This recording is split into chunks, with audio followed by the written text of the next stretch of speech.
Tristana really risen in terms of power, along with Kalista. Two of the strongest AD carries will already be taken off the table. Caitlyn really fallen off here in Europe after the nerfs that she did receive in 7.16, and it increases the viability of champions like Xayah. And over in North America, we've been seeing a lot of Twitch as well. Well, we saw a fair bit of Twitch coming out of Rekkles, and that might just be the choice they want to pick up. But for Hansama playing that 3 games of Tristana, he'll have to try something a little bit different this time around. The Orianna's banned away by Fnatic, and it's back over to Misfits for the final.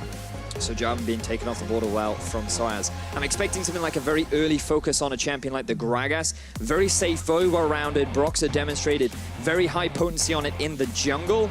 I think it would be a very safe blind pick right now for Fnatic. Yeah, looks like that's going to be what they lock in. Of course, the Elise had already been banned away last. That was where Broxah has found a lot of early game success, his most played champion. Instead, he falls down to Gragas, which he has a handful of games on, and shouldn't be any stranger to this champion. Now I'm expecting an early focus on the Xayah here from Misfits. The thing about Hansama is there have been a lot of question marks around his champion pool as an AD carry. He doesn't seem to have the best of success on low mobility AD carries because he needs to have that ability to self-peel. So by getting that Xayah in his corner means that he has that self-defensive ultimate, and you can pair it up with a lot of strong meta supports like the Thresh that's still available, like the Alistar that's still up, that would complement IgNar's playmaking style. Yes, it would. Now, with 10 seconds left to go, still contemplating what they will take second since the Gnar got locked in first. If that AD carry comes through, remove a chance for Fnatic to try and dig deeper away at his pool, and it will be the Xayah locked in. So now the AD carry locked in for the side of Misfits. I'm fascinated by, very quick answer there from Fnatic. And of course, the Cassiopeia, considered S tier by many of the pros here in Europe. She doesn't really have any bad matchups. She takes a little while to scale, but she does so well in terms of early trading. She does really well in late game team fights. But the biggest weakness she has is her early mobility because you can't build boots. It means that her roaming power is not quite as strong as some of the mid laners, and her wave clear isn't the strongest. But aside from that, there's nothing really that she struggles with. And Orianna taken off the board, Misfits are kind of forced into taking another powerful mid laner in the form of Syndra, who will be able to hold her own against the Cassio. Yeah, it's a PowerOfEvil special, of course, so is the Orianna, but that mid lane matchup looks like Misfits will just try to hold on for a little while. And now we enter the ban phase 2. Let me see where they want to hit at. No AD carry locked on the Fnatic side, so maybe Misfits want to try and dig deep at Rekkles champion pool. And I'm wondering now as well what supports we're going to have, because more recently we've been seeing support saved for the second draft because there are so many counter picks, there are so many options you have, Pyra, in the sense that you can, if you pick something like an Alistar, then you can go for an uncensored support because you can't get punished for it. Right. But then if you go for an uncensored support, then you have the option of going against someone like a Thresh who can catch those kind of out. So there's so many counterplays, and people want to try and save their support for as long as possible to guarantee you that strong 2v2 down in the bottom lane. And remember what we were talking about in terms of Misfits trying to be able to get a strong lane. It's very important for them to try and get that advantage. In the top lane, they've been able to get it for the Gnar. In the mid, it's kind of even. And now that they've gotten themselves the Xayah, they can really take away a lot of the remaining powerful AD carries. And if they could just round things out with a strong support, then they have, at the very least, 2 winning lanes that can go in their favor. And that's exactly what Misfits will need if they want to contend up against Fnatic. Now, Sivir is banned away. Fnatic will have another chance to ban right before we get into our last pick phase. Sejuani was what they elected to remove first off. Now, Maokai is still available for Misfits. He acts as not the strongest form of engage, but he's really good in terms of follow-up, especially when you pair that up with the Righteous Glory. And if Misfits got themselves a Thresh or an Alistar, they'd have a few good ways to actually kick off a lot of those fights. So I think right now for Misfits, they could go for a Maokai. I think it would be pretty safe. Alternatively, they could go Super Ham, and they could go for something like, I say Super Ham, they could also go for a Zac. Zac's still very safe. We saw that work out for Maxlore in their series versus the Unicorns of Love when the Poppy was taken off the board. It looks like as the seconds tick down, they'll do it again. So Zac is locked in. I mean, you say Ham, and I think I was thinking more the Kayn. The Kayn was what I was thinking of. Yeah, that's true. Ham, but I mean, the Zac can definitely go all in, that's for sure. All right, so for Fnatic's side, contemplating on the Ashe, that would be a great way for them to start setting up fights, and it's something that Rekkles has definitely taken to. 10 seconds still. And then they're only really missing their support. So now Fnatic have to make a decision. Do they want a little bit more engaged? Do they want self-peel? Do they want to put a little bit more focus on Rekkles with non-incentive support? What are they going to run the risk of to allow Misfits to get that counter pick in the support role? Well, we saw Fnatic play a couple of interesting supports this split. And there is another one. The Morgana is the one that comes in this time. That's a lot of AP. You're quite right. There is a huge amount of AP on the side of Fnatic, but they've also got a lot of self-peel. It's going to be very difficult for champions like the Xayah to really stick onto an Ashe when you've got the silences, the knockback, the miasma from the Cassio, the self-peel that Ashe has on herself with all the slows, the Black Shield added too. I think it works very nicely against champions like the Xayah, but this now gives Misfits the freedom to go for an uncensored support themselves. This will give Fnatic a slightly favorable matchup in the 2v2 down in the bottom lane, which means that during the early game, I very much expect Misfits to invest heavily into Alphari. I want to see Maxlore trying to get Alphari ahead on the Gnar. Very good into a lot of tank matchups, can apply a lot of pressure and be a big split push threat later on. But truly, the team fighting is where we're going to look later on into the game. Both sides have great scaling, great team fight comps, with Fnatic having the ever so slight edge in the full 5v5. Comes down to it and they all even. Of course, Fnatic's still going to be the favorites. We see what happens when you can shut down a Cho'Gath. That might be the chance for Misfits to try and win on the lane as predicted. We'll find out how it all unfolds, but the first draft phase is done for now. The coaches, just going to be left for them to give a few last words of advice to their players before shaking hands, walking off stage, and then they'll have to watch it from the backstage. But it's all on the line here. Fnatic and Misfits. Big reasons for both these teams to try and make it to the finals in Paris.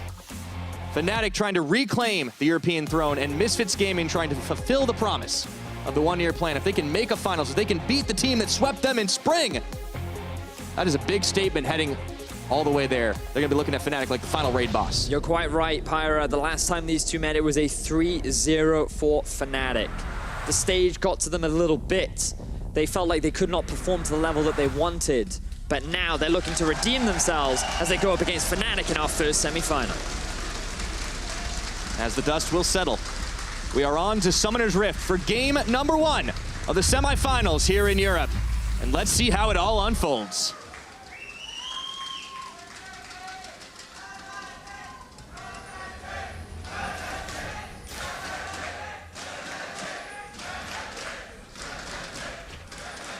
Fnatic, perennial crowd favorite here. Now, let's see how this opening is happening. A lot of Fnatic members charging down the mid lane to start things off. No line of scrimmage for this team.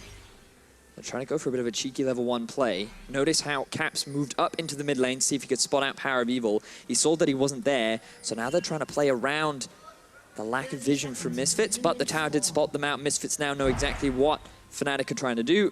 Plan will be aborted from Fnatic. So they're just going to disengage and return to an essence of the line of skirmish, but you can still see Rekkles and Jesiz hanging around. Very paranoid there from Jesiz, just throwing out those dark bindings in case Misfits trying to do something sneaky of their own. Nothing lost but a bit of mana.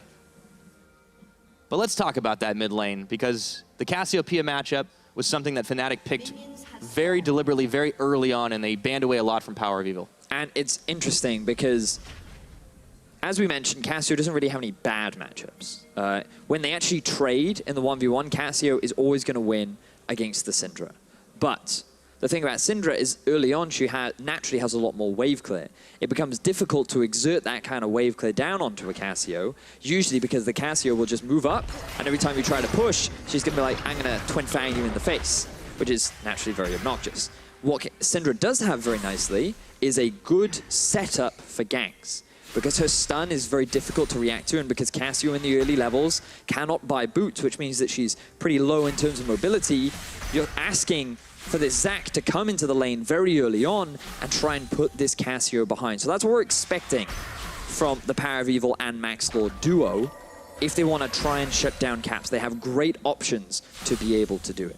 Yeah, Maxlore, we definitely are going to be looking to make some early plays, but maybe not just in this mid. You mentioned the pick and ban, that up top is another viable option, and after he clears, look at how pushed in Alphari is right now on this Gnar. Obviously it's a level differential, but it's a prime opportunity to try and get this Cho'Gath down early on. In terms of wave clear, Cho'Gath has a bit of an advantage very early on.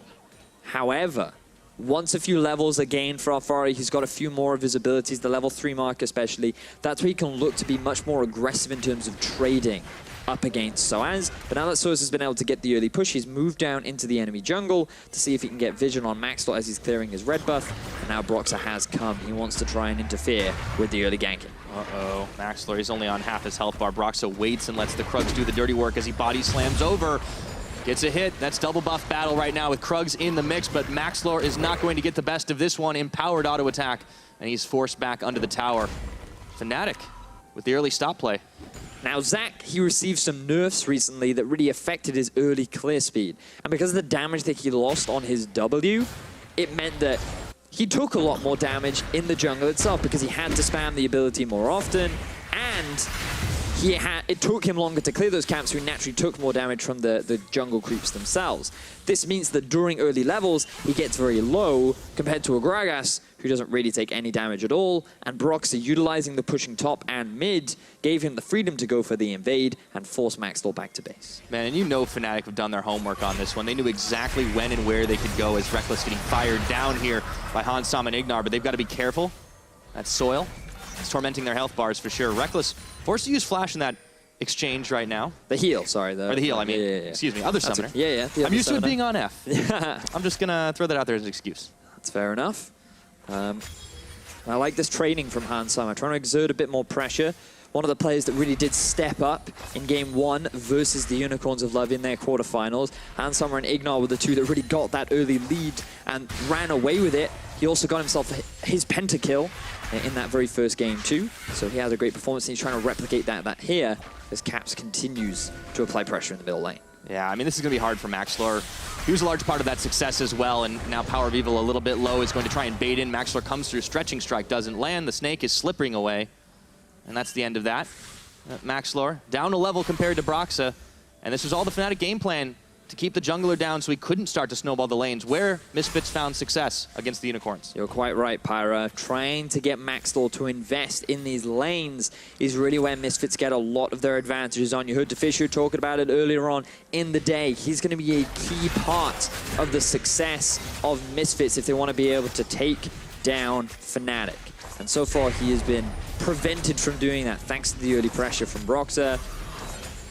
And the Misfits laners are struggling a little bit. You can already see advantages being gained in mid and in bot, which is a great start for Fnatic. Their composition, it scales very well. Later on into the game, it is going to be very strong, especially in those 5v5 team fights. And that doesn't mean that Misfits will be weaker, but it's going to be just slightly behind if both teams were able to just fight 5v5 in that instant. Right, you're giving Fnatic, though, a little bit of an edge, even if things were all even. We wanted to see Misfits be able to step it up individually in a lot of ways, and you can already see the difference in how things are starting off.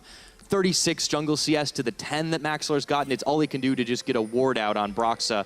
But this is a guy who had such an incredible performance against the Unicorns. He was such a key part, and clearly Fnatic were watching that. Yeah, you can see the difference here between the regular season and the quarterfinal performance of Maxlore.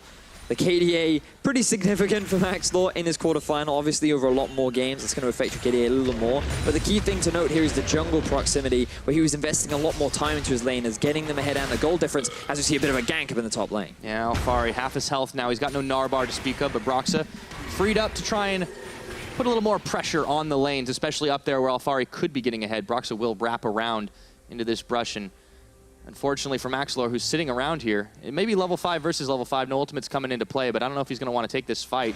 There they go. And Broxah doesn't either.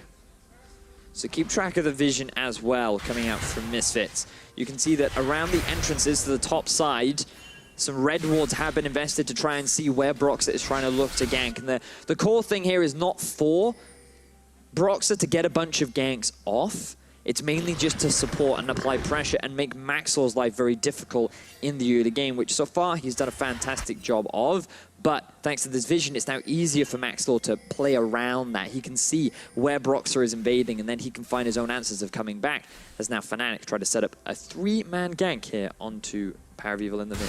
All that vision, allowing Misfits to stabilize a little bit here. I mean, they're definitely down in the gold game, but it's not a huge deal. They haven't given up first blood. They haven't conceded a tower, so it only amounts to about 500. Jez is now coming down, will be spotted by the ward as he returns to the lane, and Misfits can hold on perfectly well for the time being. Obviously, they had such an incredible performance against the Unicorns, but it's always worth noting this is a different caliber of team, but can they stay alive? The answer is no. Caps got scattered to the winds. First blood picked up by PowerOfEvil. Pyro, do you remember what we were talking about earlier on? The gank setup from a Syndra is so strong. You land the stun. It's very easy for the Zac to follow up because of his very long range from the E. And you just want to try and apply as much pressure as you can. Yes, Maxlore fell behind in the early game, but he's now making up for it. He gets that level 6. He gets first blood for his team. And Misfits, they're off to a good start. Able to slingshot his way in, though. Rekkles has his heal back up, and him and Jesiz might just need it, but Broxah showing face down in the bottom, looking for that lane gank. Hansama, IgNar, unafraid to go toe-to-toe with them, staying pretty even in that CS. Now, Rekkles has his BF sword, of course, off his first back compared to the Caulfield's Warhammer. And Hansama more apt to build on this Xayah. Have to be a little careful. Dark Binding nearly connects. He's dodged out of it. Broxah flash forward. That's Jesiz with the shackles. He's going to force a flash as the exhaust came out. Hansama able to escape. A lot of summoners burnt on the bottom side. One flash for 2. But I'm keeping my eyes on the mid lane now. Stunned up again for Caps, but they're just going to walk away. No real threat. PowerOfEvil knows that jungler is bot side. He can afford to play more forward if he so chooses to, but instead decides to back off. But Fnatic, they tried to make something happen in the bottom lane. Rekkles, he did not use his Ashe arrow because he knew that Hansama also had his ultimate available as well. So getting the double flashes out was perfectly fine from the side of Fnatic. They gained an advantage. Now we just need to see them make a return gank in the bottom lane. Meanwhile, the top's starting to go back in the favor of Alphari, and I'd love to see now a push up in the middle lane, a little bit more vision control out the side of Misfits towards the river, and then setting up a dive down onto sOAZ with both these TPs unavailable for the top lane. Yeah, the early games tottered from one end to the other.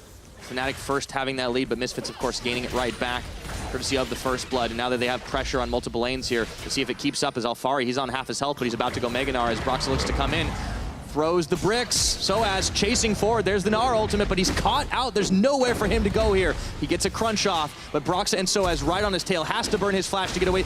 Barrel is going to be dodged, but he can't get outside the rupture, and just under tower range, Broxah fires him down. But now Maxlore and PowerOfEvil are making their way up. No flash on sOAZ. Stretching strike. Gonna get stuck on one. PowerOfEvil looking to unleash the power onto sOAZ. A few more auto attacks and a Dark Sphere will be the equalizing kill. So they ended up trading 1 for 1, but Caps has pushed up mid and he's now making his way down bot. You can see the danger pings coming out from Misfits. They realize that something is amiss here, and I feel like the action is not over yet as Maxlore and Broxah trade hands. These junglers definitely seem to be gunning for each other all this game so far. We're 10 minutes in and they just keep going at it. Maxlore trying to hold on to this minion wave so that Alphari isn't going to be set too far behind when he makes his way back. Has to give up the ghost on that one. So Misfits, they're able to get a return kill. Good movement from PowerOfEvil and Maxlore to try and answer, but this was just slight overstep from Alphari. He saw Broxah coming, he knew he was in danger. Fnatic were fully aware of where the enemy jungler was, and Alphari was not respecting that. So he's forced to use his flash. Cho'Gath doesn't have his ulti, so he can't get the execute. Instead, he has to use his flash to make sure that the chase comes through, but then so much time was spent getting that kill down onto Alphari, allowed Maxlore and PowerOfEvil to make their way up. So even though Alphari fell behind, he still holds on to a CS lead. PowerOfEvil gets another kill, and this means that even though the top lane will fall behind, well, they won't even fall behind that much because sOAZ ended up losing his life as well. A big advantage was once again gained for PowerOfEvil, which is very important in this mid lane matchup. Yeah, gives him his Morellonomicon now on 2 kills. Now it looks like we're back to the mid lane for more action. Maxlore readying up for the big jump. Onto the snake he goes, pulling him back, power unleashed. There is nowhere to go but bouncing, and that is the 3rd kill for PoE. The camp continues from Misfits. Stun lands, E comes in, he gets drawn back, and it is a one-shot going in the favor of Misfits once more. They are playing once again to their win conditions, and this is the narrative that we set up, Pyro. This is what we wanted to see from Misfits. They play towards a strong lane and they try and get it ahead. Maxlore doing exactly what he did against the Unicorns of Love, but the key difference is that Fnatic are a team that know how to play from behind. We saw it against G2. We've seen it multiple times throughout the regular season. If they are at a deficit, they are a smart team that is very good when it comes into the late game, and they will find avenues back into the game by punishing the very small mistakes of their opposition. This is why it's all the more important for Misfits to build a large lead, an insurmountable lead, but it's far from that with only 1,500 going for them. Still, good plays by Misfits early on, and they're playing with some confidence. After sweeping the Unicorns of Love, you kind of have to, but it is always worth remembering that Fnatic are a different sort of beast than the Pink Power opponents. I very much agree with you, Pyra. Fnatic, they have an all-star quality team. 3 of the 5 members of the All-Pro team was made up of Fnatic players, and the other 2 made it into the other 2 top teams. You can make the argument that every single one of their players are top 3 in their region, but it doesn't matter if it's 2v1, as PowerOfEvil looks for another gank this with time, Maxlore. Caps has to know that he's going to get camped for the duration of this game, and even though that Cassiopeia will be able to scale up very effectively for the time being, this is PoE's lane, and he is making Caps dance to his beat. Now remember, even in the 1v1, PowerOfEvil, he's not entirely confident that he would be able to win it, but definitely much more favorable. You can even see Caps going for very early magic resistance. Wouldn't be surprised if he went for the Abyssal Mask, which we do often see from Cassiopeias. Meanwhile, in the other lanes, things continue to trade back and forth. Fairly even, of course. 130 to 129 now matched between the AD carries. Up in the top, of course, sOAZ and Alphari. Still fairly even there as well, but Alphari, he's got his Black Cleaver completed. Want to give this a second to just explain. Opposition towers means the number of towers that you give away when you're playing the game. You can see during the regular season, Misfits very often gave away more towers than they were able to get, whereas in playoffs, very rarely did they give up towers at the 15-minute mark. So Misfits demonstrating again a lot of growth in terms of their objective control and early game play. Maxlore, he's moved his attention down towards the bottom side, but he sees as Broxah is there. Doesn't want to necessarily take the fight once they've already burned ability, so he goes bouncing out. A little surprised that Maxlore would try and make a gank happen in the bottom lane. Feel like he could just keep returning to mid. They have good vision set up, but it feels like PowerOfEvil is saying, you know what? I'm fine. I'm good, man.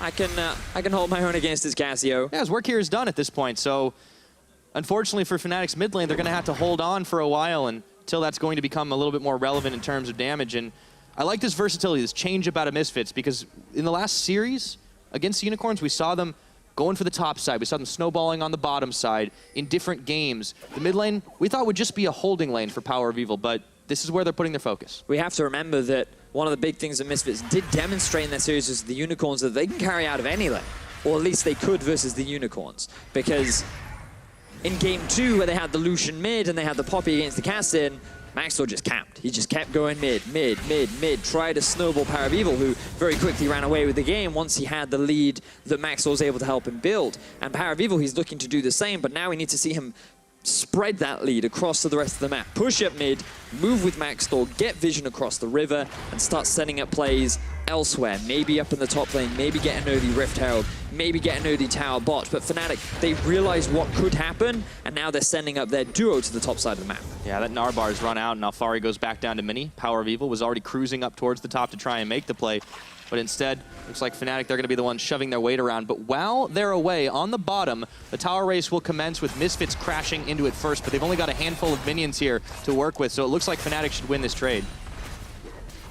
Misfits, they read the play well. They recognized what was going on, so they just started to push. Now PowerOfEvil, he actually has a lot of control, forcing Caps away from the tower. But as you rightly said, Fnatic, they were the ones to initiate it. They got to the tower first. They will be able to get that first blood tower a little ahead of the game. But they actually have 3 members soft versus the 2 down bottom, which means that they have a slight tempo advantage, which they're going to use to try and push onto this tier 2. It looks like we're in for the double trade, so it's just IgNar to try and push them back. But sOAZ, Jesiz, Rekkles, they are not showing any signs of stopping.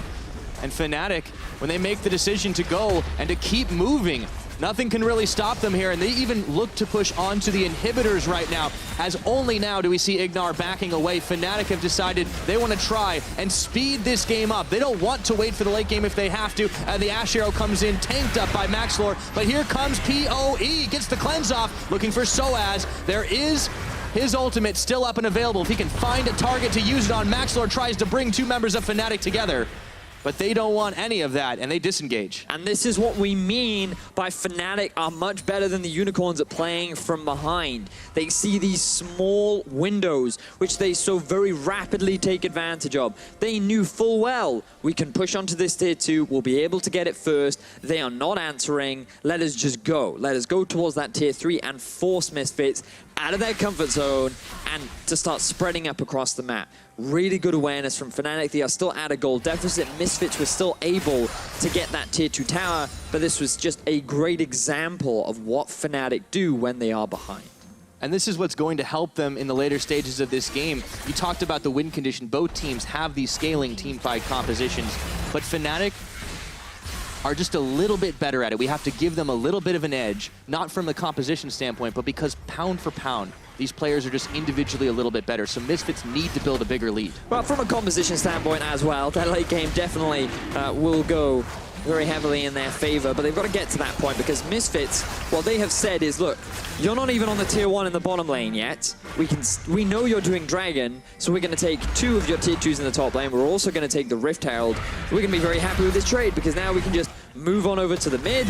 We can push down that tower. We're not afraid of your Cassio. And this is Misfits with a 3,000 gold lead, game 1, just coming up to the 20-minute mark. And they don't even need to pop the Rift Herald to fire down that tower in the mid. So 5 towers to the 3. The gold in their pockets are going to go a long way towards getting them quite a shopping spree. We'll take a look as all the items start to finish out, but for the time being in the mid, PoE, he added a needlessly large rod. He throws in the blasting wand as well, and they're well on their way to a lot of damage. Do you know what those are the components are for? Why don't you tell me, Vedius? So that's a death cap. He's going for a death cap second on Syndra. That's confident. Wow. The thing is, a lot of mid laners actually believe that it's not that efficient. Because the thing about death cap is it gains more value the more AP that you have. So it's better as like a 3rd, maybe even a 4th item. But by going for it second in terms of raw damage, you get a lot. And it's much better than things like a Ludens or the Liandry's in terms of flat damage. But it's just so expensive that often it's not worth getting.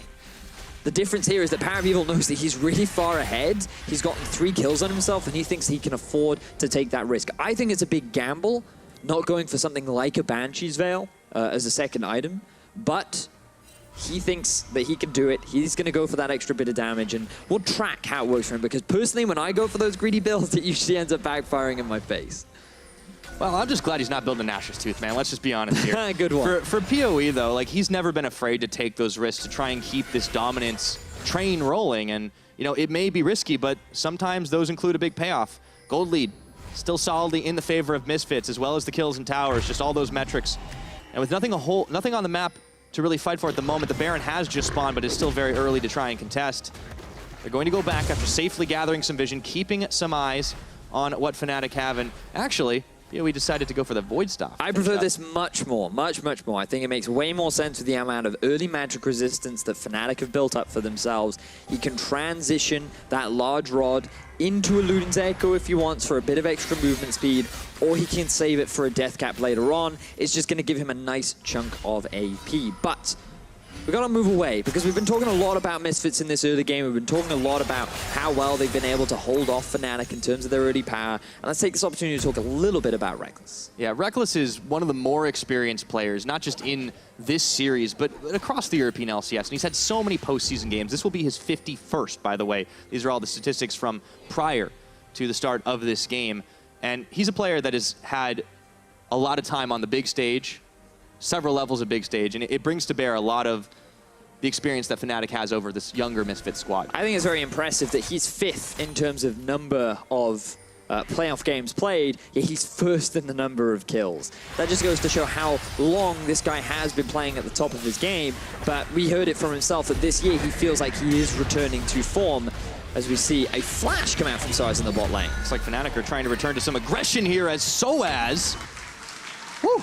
He had Yordle on the menu there, and meanwhile, Caps trying to push away on the Rift Herald in mid. Fnatic Looks like they caught Misfits out for a moment. We were just talking about Fnatic. We were talking about Rekkles and his experience. And one of the things that Rekkles has done that has made Fnatic so unique this year specifically is the side lane Rekkles strat. The sneaky plays where he will randomly appear in a lane with sOAZ and they'll get a kill onto the enemy top laner. He did a lot with Kennen, he did a lot with Twitch, and with those champions it made sense. They had a lot of mobility, they had a lot of secret abilities that would just catch you by surprise. But now he's doing it on an Ashe. And he feels that even though he's playing more meta, he can still stick to his unique style. All he needed to do was fire that arrow down and allow sOAZ just enough time to stick on him for the damage and finish off Alphari. So that will certainly help out the ailing Cho'Gath a little bit. We're going to take a look at how it unfolded again. So Alphari, he's just pushing away. He sees Rekkles in lane. He's thinking, oh, this is good. The enemy AD carry has no TP. Then out of nowhere, a wild Cho'Gath appears, and he's like, right, this is a lot of utility that I can't really get away from. It's going to cost me my flash in exchange for sOAZ, and it's going to end up losing him his life. But in terms of overall gains, nothing really going in the favor of Fnatic aside from a quick kill and a bit of alleviation from pressure from the Misfits side. Yeah. Not to mention a stack on sOAZ, though. We've seen some Chos get pretty big. And really literally and figuratively. Yes, in many, many ways.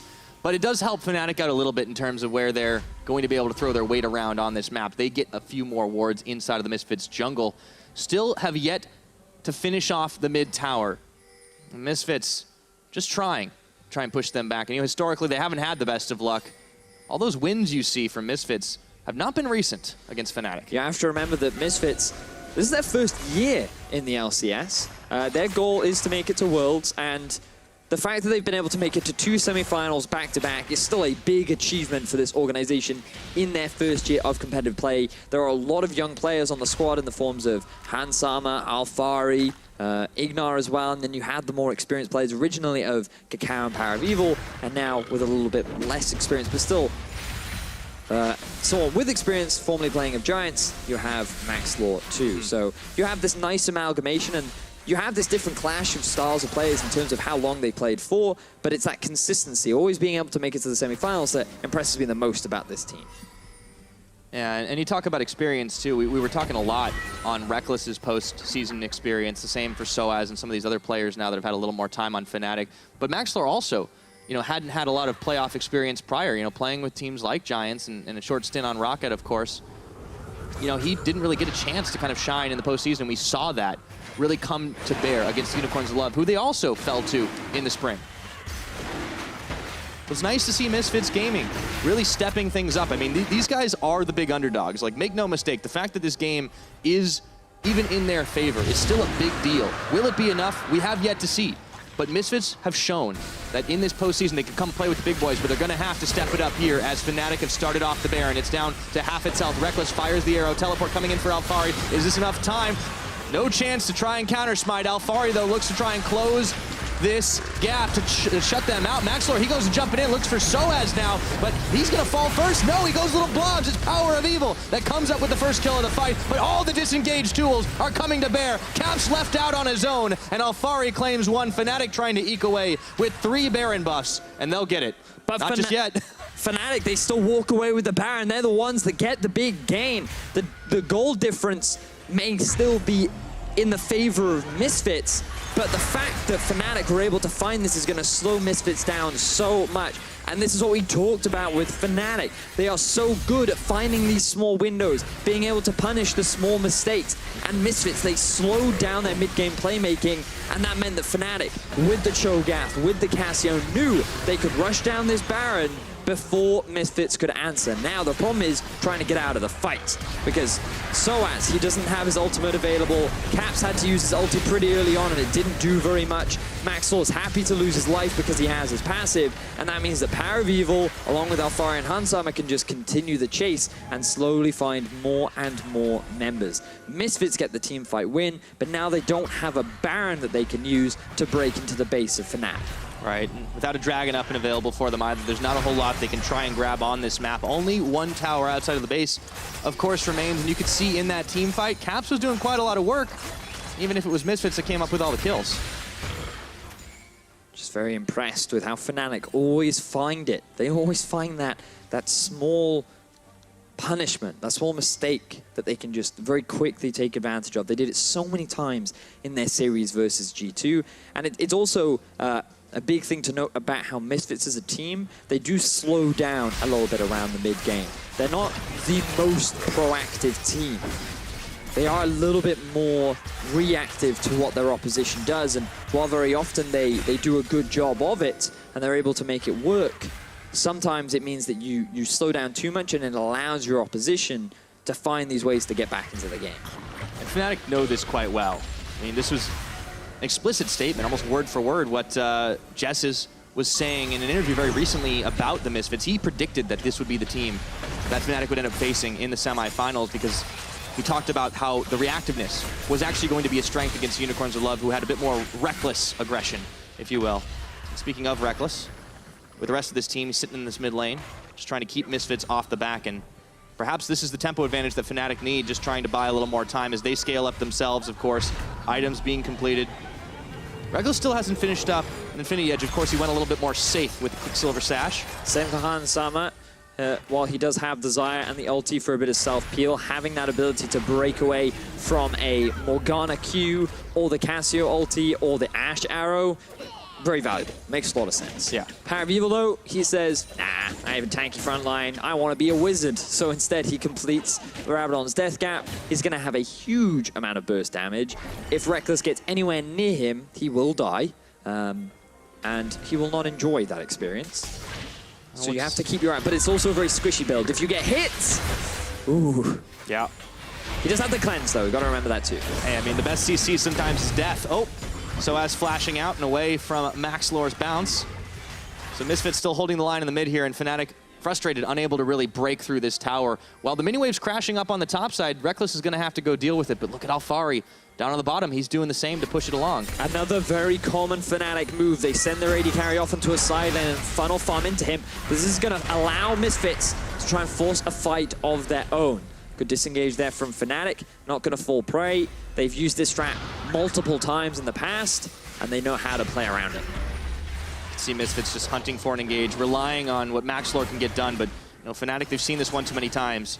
Wise to the tricks of this Misfits composition as they back away again and again and not let Misfits get anywhere near dumping all of their damage onto the face of any Fnatic member. Now remember, in the full-on late game, when 4 items are being completed, I would argue that Fnatic have a pretty big edge in terms of their 5v5 composition.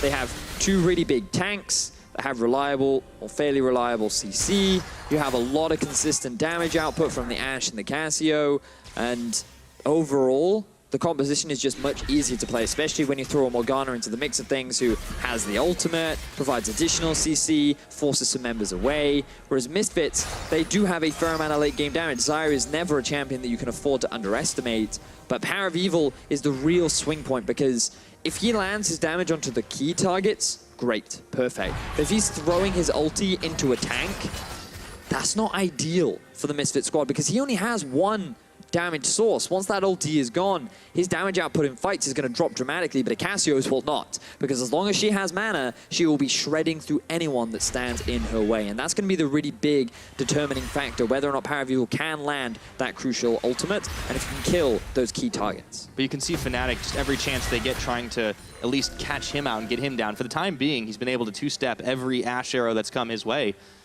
But if that changes, if Fnatic managed to find a big member or a big CC, shut him down, it's pretty easy for them to try and take this fight. Now Misfits throwing themselves out here to try and take down the Infernal Dragon, and you can see both top laners are away, teleports on both sides. Misfits have the damage to get this done. Fnatic, they're not keen on checking into this bunch of Misfits, so now they equalize on the Infernal Drakes. Now Fnatic, they tried to get a bit of push on the middle lane, but that Dragon went down so quickly that they instead were forced to back off. Now the Baron will be spawning in about a minute. You can already see some vision investment from the side of Misfits throughout the river. They took themselves the Scuttle Crab, but they want to start pushing in deeper, so they'll probably go back, restock their wards, get a few extra control wards as well, as we can already see a few of them have already been picked up. And that's when they'll start standing up around this major objective. And this will be the big point of contention for both these teams. Something that Misfits have done multiple times throughout the regular season is use Baron as a means to start fight. It is their most reliable way of making things happen. And sometimes it can end in disaster, while other times it can end in success. And often against the Unicorns of Love, they made it work perfectly because Unicorns, well, they'll just fight you pretty much anywhere. Whereas Fnatic, I feel like they're a little bit more crafty in how they choose to fight you. As an arrow hits PowerOfEvil. Oh, he can't dodge them all. At least he's got the cleanse this time around. Just for the chase, Maxlore, he's on his way out already though. Scout of the week, it's going to land on a few, but Misfits don't feel like they can take the counter engage. Gnar incoming.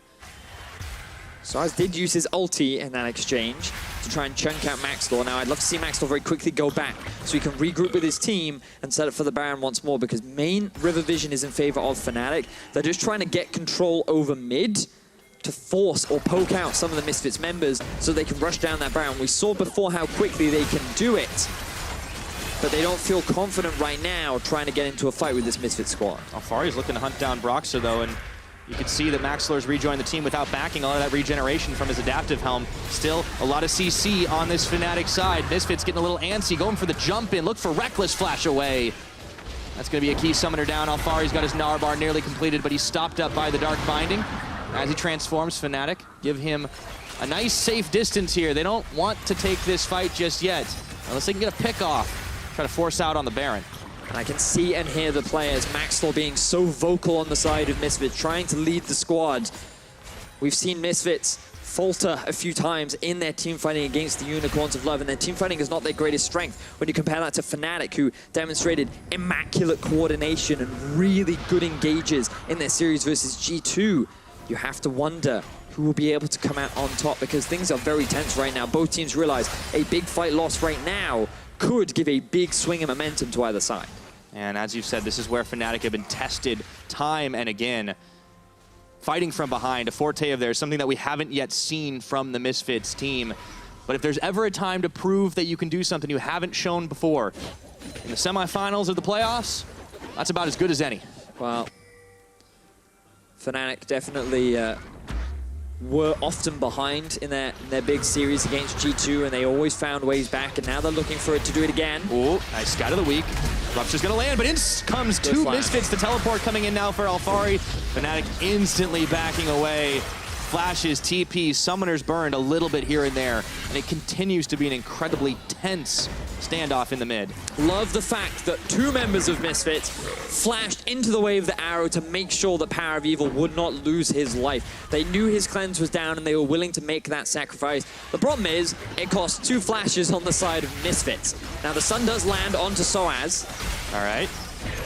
See if they can go a little farther in. It's Maxlore jumping forward, but he's not got backup just yet. He's chunked down to half his health bar. The rest of Fnatic, though, not trying to go any further than that. Now, Misfits, they need to just gain a bit of vision around the river and push out these sideways. Top is pushing against them. Bot, I believe, is pushing in the favor of Fnatic as well. They have to answer these waves before Fnatic can move up towards the Baron, and this will give Fnatic the window to just push down mid. They've been trying to get this tower for a very long time, but Misfits have just stood in their way. They're right back at it again. I mean, it's insane to think 35 minutes in, Fnatic haven't been able to knock down this tower with how long they've been in this mid lane. But Fnatic, they may take their chances elsewhere, clearing out some vision outside the Baron pit. Both teams decide they've had enough of the ARAM for now. A lot of tension in this game, Pyra. Considering the Misfits have a 5,000 gold lead, it certainly doesn't feel like it. Gonna very quickly look at the gold and see where a lot of that lies. And no surprise, the majority of it is sitting on top of PowerOfEvil and as well on top of Alphari.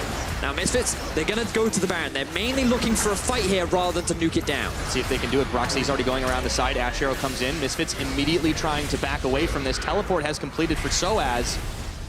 Misfits, they've gotten what they wanted out of this one. TP from sOAZ down, and now Fnatic. Baron was not low enough for them to try and come in and finish the job.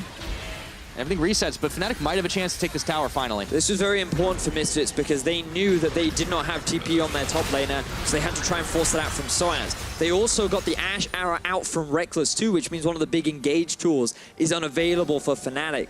The Misfits, they're just continuing to buy time, but I don't think this is necessarily a good thing for them because remember we talked about the scaling. Fnatic's composition is going to scale very nicely. And even though PowerOfEvil, he is very far ahead of Caps in terms of gold, that's only really resulted in him being able to get a much earlier death cap. in terms of the items, they're still on about 3, and Caps, his damage output is not going to be low, even though he's 0-3 in this game. Right. I mean, when you get to that late game stage, who would you rather have, a Syndra or a Cassiopeia? I think for the most part, most people would probably answer the latter. However, Misfits, they do have other sources of damage as Maxlore eats an Ashe arrow. Let's see if he can get out in time, dodges away from the rupture. Elastic slingshot's over, but now it's Fnatic. Hey, they're gonna rush it. Start this one up. Let's see if they can get it down in time. That's fast. Already down to half the health. Maxlore would have to go the other route around because he's got the Elastic slingshot back up here. Can they take this fight? Fnatic, they peeled away from the Baron, kisses them right into it, and it looks like Misfits are gonna get this fight. Redemption's on both sides, but everyone's getting healed up, so for the time being, no one's gone down. Alphari has to crunch away, everyone licking their wounds. Oh my word, Pyra, everyone is still alive. Fnatic started off the Baron. They drew Misfits towards it. They thought they could rush it down, but a great ultimate from Maxlore drags both Broxah and sOAZ out of the fight. But look, sOAZ already full health thanks to the Warmugs, and Alphari's a mini-Gnar. Looking to flank here, but they've turned it on him here with Alphari and Hansama starting to chase him down. The Baron, not even sure what's going on with everybody inside the pit and around the back of it. Just gets a little bit angry. IgNar trying to look to set up a play. Quick check on ultimates that are available. Rekkles' arrow has just come back up. Caps' ulti is about to come back soon. Jesiz is unavailable. sOAZ unavailable. Broxah unavailable. Meanwhile, on the other side, PowerOfEvil, his ulti just came back up. Same for Hansama, but Alphari, he's on his way. His Mega Gnar's about to run out as Fnatic move back to the Baron. Okay, it's down to half health once again. Can Misfits pull the fight? Alphari trying to distract while they look for the damage onto Caps. They've taken him down, and Rekkles is going to fire back on the top laner on the opposite side, but will it be enough? Down goes sOAZ. Hansama claims the kill. Rekkles gonna get pulled back. He's got no flash. He's got a heal. Down it goes. IgNar flashes over, and they've got the damage for it. PowerOfEvil with the kill, and Broxah's on his own. Throws the party barrel out, but there is nowhere for him to go. Running back to the Misfits base, and that's not the direction you want to be. And finally, people die. Pyra, Misfits come out with the greater fight. They're gonna make their way back to the Baron, and they're going to secure a solid lead over the former Kings of Europe, Fnatic, as Misfits take away the Baron. Now, will this be enough for them to close out this game, Vedius? That is the question we have to ask. Against the Unicorns of Love 3 times in a row, the answer was yes, but this fight, it looked uneasy for a while. Now the big thing here is that Rekkles, he went straight onto Alphari on the backline. So much damage just disappears because Maxlore gets a great engage onto Caps, and the Cassiopeia gets obliterated. Once he is gone, the only real threat left to worry about is Rekkles, and Misfits say, we can expend our flashes to kill the AD carry and dismantle the Fnatic squad. Really good fight from Misfits, and Fnatic taking a big gamble. Starting off the Baron, it's always a risk being the ones to set it up. And because there were a lot of ultimates still unavailable, they were not able to turn it in their favor. All right, so for the aftermath, now remember the reason Alphari wasn't with the team right away, he was sent top to try and deal with all that wave that was building. So as you can see, a little bit of damage done on the inhibitor all the same. But just after the Baron, Misfits make a beeline for Elder Drake, and they pick it up uncontested, so they have a huge 3 minutes to work with. And while that whole Baron dance was going on, the tier 2 tower in the mid lane dropped for Fnatic as well.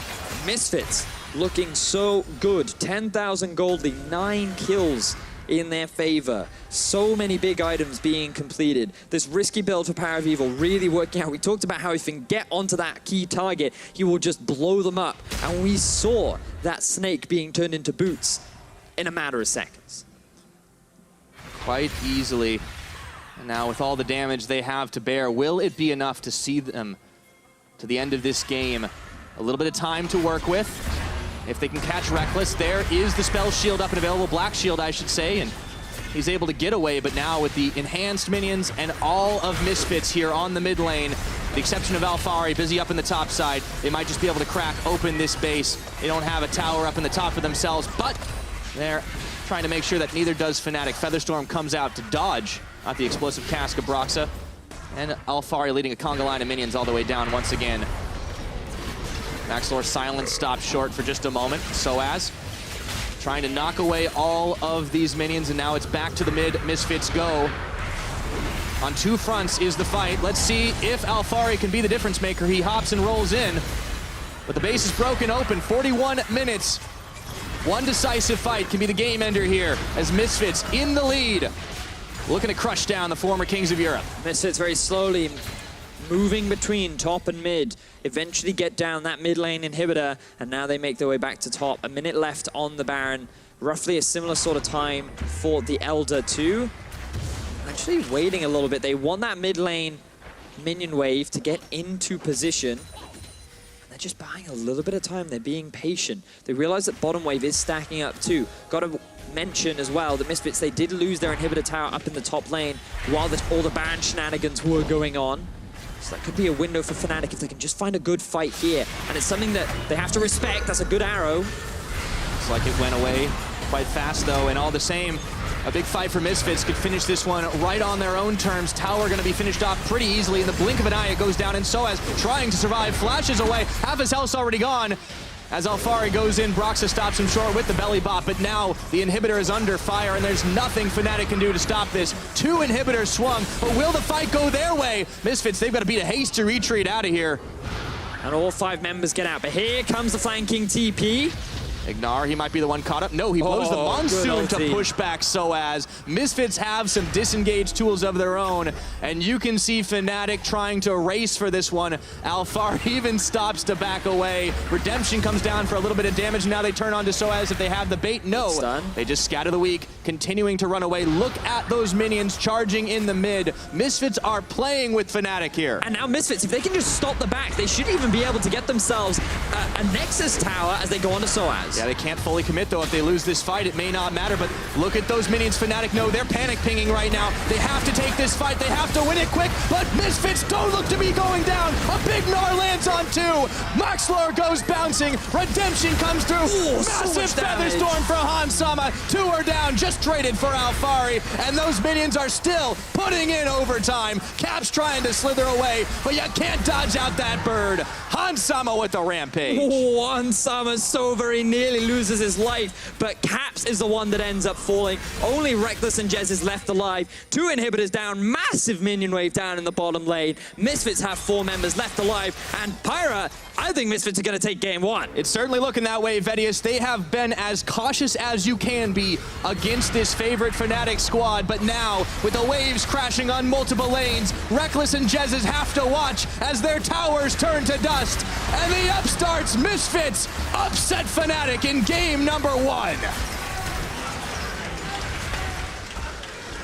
Great performance from Misfits, continuing on from their success against the Unicorns of Love. And they did exactly what they did in the quarterfinal. They had a strong lane in mid and in top, but rather than invest into Alphari, they instead invested into PowerOfEvil. And oh boy, did that work out. 3-0 very early on into the game, rushing just so much damage, being that huge carry threat. And while for Misfits things slowed down, Fnatic, they got themselves a Baron. They were never truly able to turn that into something big enough to be game-changing. Misfits, after they dropped the Baron, they held back. They realized, okay, we need to be careful. They took their time, they were cautious, they were aware, and eventually they just continued to build the lead, bigger, slower. And eventually they got to a point where Fnatic, they just couldn't win the fights anymore. But I mean, it was so close around that Baron. That Baron where Misfits won the fight and got it really was the big decider. Yeah, absolutely fantastic performance from Misfits. Now, they came out on top in an incredibly tense game number 1, so let's check in with our analysts for a closer look at that one. Thank you very much, Pyra. And also joining us here is Europe's very own Amazing to assist in the analysis of this game 1. And, well, Misfits Gaming, they didn't miss a beat between their quarterfinal versus the Unicorns of Love and game 1, at least. And we had a lot of praise for Maxlore in that quarterfinals, and we were looking at him to make the difference here. And I believe that one of your main points at the start of the show was, we'll need to see Maxlore make a difference if Misfits want to win. And well, he definitely did. What exactly was so good in his game? I mean, the early ganks from Maxlore, even when he was set a little bit behind from the early camps, was just super, super good. Aiming towards the mid lane, there's no cleanse on Caps. Once he actually gets engaged on, there's really no way to get out of it. And they coordinated like Syndra stunts with their Zac engages, super effective, so Caps couldn't even flash away the 2 times he died. Yeah, like basically for him, the game plan was to get the top ahead, and he did a great job at it. Like, he always tried to find the openings onto mid lane, especially get Caps behind, like enabling PowerOfEvil, enabling roams on the map for them to actually like do something mid game, because that's where they have to strike. Were you surprised at the fact that Broxah, who has been very impressive, amazing throughout the split, was kind of not there at the right times, that Maxlore was able to do so well in the early game? I think, no, I wasn't entirely surprised. Like, he did kind of like some unselfish choice early game where he should have like abused Maxlore even harder and track him even more, where he could have gone for camps and instead went for ganks. So I wasn't quite surprised. Like, Maxlore really tried to pace himself and pace himself correctly, whereas Broxah didn't abuse at the right times. Yeah, Fnatic had really interesting priorities with the advantage they got at the start of the game, the small jungle advantage, because also in terms of like warding, most of their wards were being placed just in the river. When you play against Zach, he doesn't care. He's not going to walk into the river and gank you from there. He literally jumps the walls every single time. And there were multiple situations where Broxah would invade into the jungle, actually could have placed a ward on the way out. They could have spotted the Zac, and that could probably have saved Caps at least once. It could have, but Maxlore and PowerOfEvil did a fantastic job, and Fnatic found themselves at a deficit. Normally in a regular season, they find themselves about 1,000 gold up at 15 minutes. Now they were already in a deficit very early on, and we saw a couple of catch-up mechanics, right? They very early went for that inhibitor, and you guys had a discussion of, you know, is that the right move or not? Because in the end, Misfits did get a lot in return as well. Yeah, going for the lane swap that Fnatic pulled off, that was good. That was perfectly fine. We actually will get a fairly long replay now just kind of covering this because there's so many towers that went down. But this initial lane swap is good from Fnatic. They get first tower and they kind of break the game a little bit because right now they're just waiting for Zac to pull off another game. Yeah, they definitely just want like sOAZ to scale. They want mid lane to scale and just basically in positions where they can actually succeed. So the break was pretty good. But then going for that inhib and actually like continuing to go for it, it's just the wrong choice because even if you take that inner turret, like you get a gold lead out of it maybe, or like get some gold out of it, but you lose so much pressure on the map and you will never go for that inhib early on. So there's no point to it. The whole overextension just cost them so much on the map and allowed like Misfits to actually gain control of the map even more so. I also want people to look at the minimap and see Broxah right there. It's actually in a good position to kind of try and trap PowerOfEvil if he goes up top lane to defend. But once we roll the replay, you will see how Broxah on the minimap actually decides to leave after waiting for a few seconds, and that means he's no longer there for a potential fight or to try and prevent Syndra maybe roaming top. And in the end, they just have to flash away and run away, and now they've wasted so much time, so the bot lane of Misfits, they're already recalled and returned, so they can start pushing now. They can start pushing for more turrets and a Rift Herald, while Fnatic's bottom lane are really far behind in tempo, and this is where it went wrong for Fnatic. They were trading even first when you greed for that inhib turret. Oh, you set yourself behind so far. Rekkles is not even at the tier 1 tower in the bottom lane. If you guys look at the minimap again, by the time Misfits are already hitting the tier 2 tower on top. So if we look at further in the game, we saw that the fights got really close at the end, right? Do you think if they hadn't greeded for that inhibitor and kind of slowed the pace of the game down, they might have bought them a couple of more minutes to make the difference? Yeah, definitely. Like if you just keep the gold lead like within like 2 to 3k, especially with the scaling comp that they have, where they just have to kite back and they can always start in Ashes, they can always like control the map. I think they could have easily won those team fights, but due to how the gold lead was basically in the end and how the game progressed, Misfits was actually able to fight fights that they shouldn't have been able to fight at certain times. Well, we saw something that frustrated you, I think, Maurice, a lot in the mid-game, something we've seen from Misfits before. You said a lot, just go for Baron now. You're stronger. Just go for Baron now. Just do it. And it took a while for them to do it, but in the end, that's the way how they closed out the game. It could have been worse for them because Fnatic got a Baron before that as well, but in the end, it turns out all right. Yeah, definitely. Like what they just want to do, like when you're in the lead and we're actually stronger and you actually can force people to come into you, you just want to start an Ashe. You have the abilities, you have the strength to do it.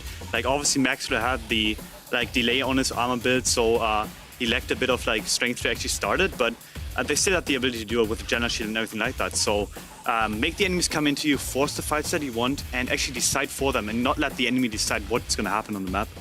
And this was a good fight from Misfits.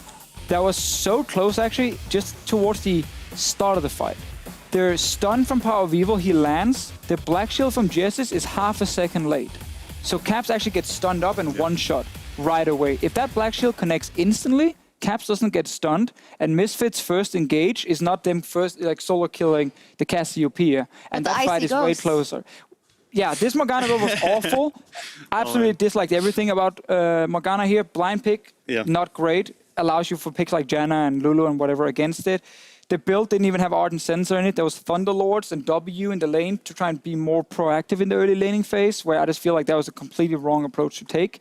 And a black shield like this one It's hard in the second. It's a little ball you're looking at that flies in, so I don't fully want to blame Jesiz for that. But if you do pick Morgana blind, you got to land those black shields on the carry right next to you. Otherwise, you lose a fight like this one. Right, that's a big thing you don't want to see from Fnatic again. Or differently, is there something else? What do you want to see Misfits copying again in Game 2? What pick do they have to get their hands on, and where do they have to put the pressure to win Game 2? I think Zach is actually a priority pick for them. Like, I think something gives them like the ability to control the map in the later stages of the game, especially where you have to engage, and you have to engage priority onto Fnatic is actually something that they need to have, because from my perspective, Misfits has always been a team that like kind of funnels like around mid to late game, doesn't know quite what to do. So them actually having to force engage and actually having to control the map on their own is something that I like to see from them. And Maxlore can definitely perform on that champion. I also want to see PowerOfEvil once again on a champion that can set up ganks. Caps plays very aggressive in the laning phase and doesn't always get jungle help himself. I think you can continue to gank that lane if you have a good mid-jungle combo. Well, Misfits, we'll see what they want to do. They are looking to pull off an upset against Fnatic. Find out if they can build on their lead when we return.